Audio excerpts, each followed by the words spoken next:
172 اور 174، آیت نمبر ہے 108 اور 109۔ اعوذ باللہ من الشیطان الرجیم، بسم اللہ الرحمن الرحیم۔ یستخفون من الناس ولا یستخفون من اللہ وهو معهم اذ یبیتون ما لا یرضى من القول وکان اللہ بما یعملون محیطا۔ ہا انتم ہؤلاء جادلتم عنہم فی الحیاۃ الدنیا فمن یجادل اللہ عنہم یوم القیامۃ ام من یکون علیہم وکیلا۔ یستخفون، وہ چھپتے ہیں، من الناس، لوگوں سے، ولا یستخفون من اللہ، حالانکہ اللہ سے نہیں چھپتے، وہو معہم، حالانکہ وہ ان کے ساتھ ہوتا ہے۔ لوگوں سے چھپتے ہیں، اللہ سے نہیں چھپتے، حالانکہ اللہ تو ان کے ساتھ ہے۔ اذ یبیتون، جب وہ رات کو خفیہ باتیں کرتے ہیں، خفیہ مشورے کر رہے تھے، ما لا یرضی من القول، ایسی باتوں کے بارے میں جن سے اللہ راضی نہیں ہوتا، وکان اللہ بما یعملون محیطا، اور اللہ تعالیٰ جو بھی وہ عمل کرتے ہیں محیطا، گھیرے ہوئے ہے۔ ہا انتم ہؤلاء، تم ہی ہو وہ لوگ، جادلتم، جو جھگڑا کرتے ہیں، عنہم، ان کے معاملے میں، فی الحیات الدنیا، دنیا کی زندگی کے بارے میں۔ فمن یجادل اللہ، پس کون ہے جو جھگڑا کرے گا اللہ سے، عنہم، ان کے معاملے میں، یوم القیامت، قیامت کے دن۔ ام من یکون علیہم وکیلا، یا کون ہوگا ان کے بارے میں وکیلا، کارساز، وکیل، بطور وکیل اللہ سے جھگڑے گا۔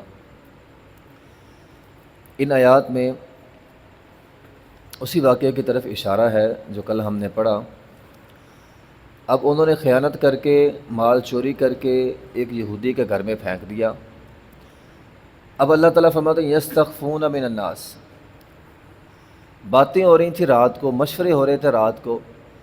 اللہ فرماتے ہیں کیسے لوگ ہیں، لوگوں سے چھپ کر پلانیں کر رہے ہیں، باتیں کر رہے ہیں، ہم نے مقدمہ کیسے لڑنا ہے، اللہ سے نہیں چھپتے۔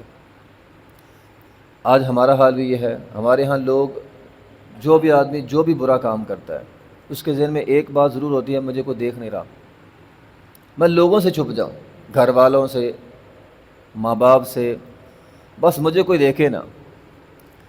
بندہ دکان پہ ہوتا ہے، بندہ کہتا ہے گاہک کو پتہ نہ چلے، ڈیوٹی پہ ہوتا ہے، بندہ کہتا ہے مالک کو پتہ نہ چلے، حالانکہ حقیقی مالک تو دیکھ ہی رہا ہے، وَهُوَ مَعَهُمْ، وہ ساتھ ہے۔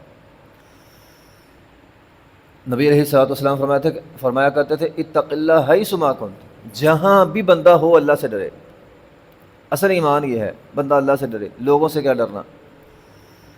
نبی علیہ الصلوۃ والسلام نے فرمایا میں تمہیں خفیہ اور ظاہری معاملات میں تقوی کی وصیت کرتا ہوں۔ تمہارا کوئی ظاہری معاملہ ہے، کوئی خفیہ معاملہ ہے، اللہ سے ڈرنا ہے۔ جب اللہ کا ڈر دل میں بیٹھ جائے پھر سارے کام صحیح ہو جاتے ہیں۔ تو یستخفون من الناس، لوگوں سے ڈرتے ہیں، ولا یستخفون من اللہ، اللہ سے نہیں ڈرتے۔ وہ معہم، حالانکہ اللہ ان کے ساتھ ہے، اپنے علم کے اعتبار سے، اپنی قدرت کے اعتبار سے، اللہ تو دیکھ رہا ہے۔ اذ یبیتون ما لا یرضی من القول، بیت یبیت، رات کو چھپ چھپ کر مشورے کرنا۔ اب وہ رات کو سارے بیٹھ کر مشورے کر رہے تھے، صبح ہم نے مقدمہ پیش کرنا ہے تو دفاع کیسے کرنا ہے، یہودی کو کیسے پھنسانا ہے۔ یہودی کو پھنسانے کے سارے مشورے انہوں نے رات کو کر لیے۔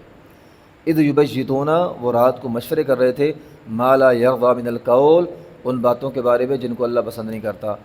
تو یہاں پھر وہ بات ثابت ہو گئی کہ جھوٹے آدمی کا مقدمہ لڑنا اللہ اس کو پسند نہیں کرتا۔ غلط بندے کا دفاع کرنا اللہ اس کو پسند نہیں کرتا، خواہ اپنی اولاد ہی کیوں نہ ہو، آپ اس کا دفاع کر رہے ہیں، اس نے غلطی کی ہے، اس کو اللہ پسند نہیں کرتا۔ ما لا یرضی من القول، اللہ اس کو پسند نہیں کرتا۔ نبی علیہ الصلوۃ والسلام سے پوچھا گیا تھا قیامت کب آئے گی؟ آپ علیہ الصلوۃ والسلام نے فرمایا تھا قیامت آئے گی جب خیانت عام ہو جائے گی۔ تو خیانت ہونا، کسی کا مال چرانا، کسی بھی کام میں خیانت کرنا، تو فرمایا یہ قرب قیامت کی نشانیاں ہیں۔ نبی علیہ الصلوۃ والسلام اپنے ہر خطبے میں یہ بات کہا کرتے تھے، لا ایمان لمن لا امانۃ لہ، اس بندے کا ایمان نہیں ہوتا جس کے پاس امانت نہیں ہے۔ جو خائن ہے اس کا ایمان ہی نہیں، بندہ جب خیانت کرتا ہے اس کا ایمان ختم ہو جاتا ہے، اسی حال میں مر گیا تو بغیر ایمان کے مرے گا۔ تو بہرحال وکان اللہ بما یعملون محیطا، اللہ ہر چیز کو گھیرے ہوئے ہے، اللہ سے کوئی چیز چھپتی نہیں ہے۔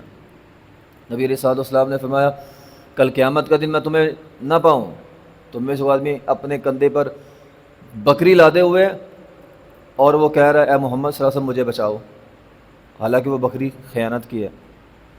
کسی نے اپنے کندھے پر اونٹ لادا ہوا ہے، وہ مجھے آوازیں دی جا رہا ہے میں نے آپ کا کلمہ پڑھا تھا مجھے بچاؤ بھائی تو نے خیانت کی ہے۔ کوئی بھی آدمی کسی بھی چیز کو چراتا ہے اس کو اپنے کندھے پر لاد کے فرمایا مجھے آوازیں نہ دینا، میں تمہاری کوئی مدد نہیں کروں گا۔ ہمارے یہاں کہتے ہیں فلاں مدد کر لے گا، فلاں کوئی بزرگ بچا لے گا، نبی علیہ الصلوۃ والسلام فرما رہے میں نہیں بچاؤں گا تمہیں۔ تو بہرحال ایک حدیث میں ہے نبی علیہ الصلوۃ والسلام نے فرمایا تم میں سے کوئی بھی آدمی کسی کے ساتھ خیانت نہ کرے، حتیٰ کہ خائن کے ساتھ بھی خیانت نہ کرے۔ ہمارے یہاں لوگ کیا کہتے ہیں فلاں نے میرے ساتھ فراڈ کیا ہے تو میرا حق بنتا ہے میں بھی کر لوں۔ آپ فرما رہے خیانت کرنے والے کے ساتھ بھی خیانت نہیں کرنی۔ اگر کسی نے تیرا حق مارا ہے، اس نے جی میرا حق مارا ہے، میرے ساتھ زیادتی کی ہے، تو مقابلے میں بھی کر رہا ہوں۔ اگر اس نے زیادتی کی ہے وہ مجرم، تو زیادتی کر رہا ہے تو بھی ساتھ مجرم۔ اگر آپ کے ساتھ کوئی زیادتی کرتا ہے اس کا مطلب یہ نہیں آپ ہی زیادتی کریں، تو زیادتی مقابلے میں نہیں ہوتی، گناہ ہے۔ فرمایا جو بندہ تمہارے ساتھ خیانت کرتا ہے اس کے ساتھ بھی تم نے خیانت نہیں کرنی۔ وکان اللہ ما یعملون محیطا، اللہ تمام باتوں کو گھیرے ہوئے ہے۔ ہا انتم ہؤلاء جادلتم عنہم، اللہ تعالیٰ فرماتے ہیں ابھی دنیا کی زندگی کے بارے میں یہ بات ہے۔ وہ جو 3 لوگ تھے نا بشر بشیر مبشر، ان کے جو رشتہ دار تھے سارے مل کے پلاننگ جنہوں نے کی، اللہ تعالیٰ فرماتے ہیں ہا انتم ہؤلاء، یہ وہ لوگ ہیں، یہ وہ رشتہ دار عزیز و اقارب، جادلتم عنہم فی الحیات الدنیا، دنیا کی زندگی میں دفاع کر کے اس کو بچا لیں گے۔ فمن یجادل اللہ عنہم یوم القیامہ، قیامت کے دن کون بچائے گا؟ دنیا میں تو بچا لیا، رشتہ دار آ جاتے ہیں، دوست احباب آ جاتے ہیں، پیسہ آ جاتا ہے، پیسہ بھی لوگ لگاتے ہیں، وکیل خرید لیا، جج خرید لیا، بچا لیا مجرم کو۔ قیامت کے دن کون بچائے گا بھائی؟ قیامت کے دن کوئی نہیں بچائے گا۔ اور یہ ان لوگوں کے لیے بھی وعید ہے، ان وکیلوں کے لیے بھی وعید ہے۔ آج دنیا میں کسی مجرم کو بچاتے ہو، قیامت کے دن تمہارا کیا بنے گا؟ بلکہ ہر اس بندے کے لیے وصیت ہے جو خائن کا دفاع کرتا ہے۔ ہاں انتم ہؤلاء جادلتم عنہم فی الحیات الدنیا، دنیا کی زندگی میں بڑے تم مجرم کو بچا لیتے ہو، فمن یجادل اللہ عنہم یوم القیامہ، قیامت کے دن مجرم کو کون بچائے گا؟ اللہ تعالیٰ فرماتے ہیں واتقوا یوما لا تجزی نفس عن نفس شیئا ولا یقبل منها شفاعہ ولا یؤخذ منها عدل، وہاں پہ کچھ نہیں، نہ کوئی سفارش کام آئے گی، نہ کوئی دوستی یاری کام آئے گی، کوئی بھی مدد نہیں کرے گا۔ تو فمن یجادل اللہ عنہم یوم القیامہ، قیامت کے دن کون جھگڑا کرے گا اللہ تعالیٰ سے؟ امن یکون علیہم وکیلا، یا کون تمہاری وکالت کرے گا؟ قیامت کے دن بندہ وکیل نہیں بنا سکے گا۔ دنیا میں تو بندہ کہتا نا میرے پاس پیسہ ہے، مال ہے، وکیل خرید لوں گا، بڑا بچ جاؤں گا، نہ بھی وہاں پہ نہیں۔ تو ہاں انتم ہؤلاء، ان رشتہ داروں کو یہ وصیت کی جا رہی تھی جنہوں نے اس خائن کی، اس چور کی دفاع کیا۔ تو ہمیں ہاں انتم ہؤلاء، تم وہ لوگ ہو جادلتم عنہم فی الحیات الدنیا، دنیا کی زندگی میں تم نے اس کو بچا لیا۔ فمن یجادل اللہ عنہم یوم القیامہ، قیامت کے دن کون بچائے گا؟ امن یکون علیہم وکیلا، یہ ہمارے لیے بہت بڑی نصیحت ہے کہ جھوٹے کی، غلط بندے کا دفاع کرنا، غلط بندے کی طرف سے وکالت کرنا، یہ بہت بڑا جرم ہے۔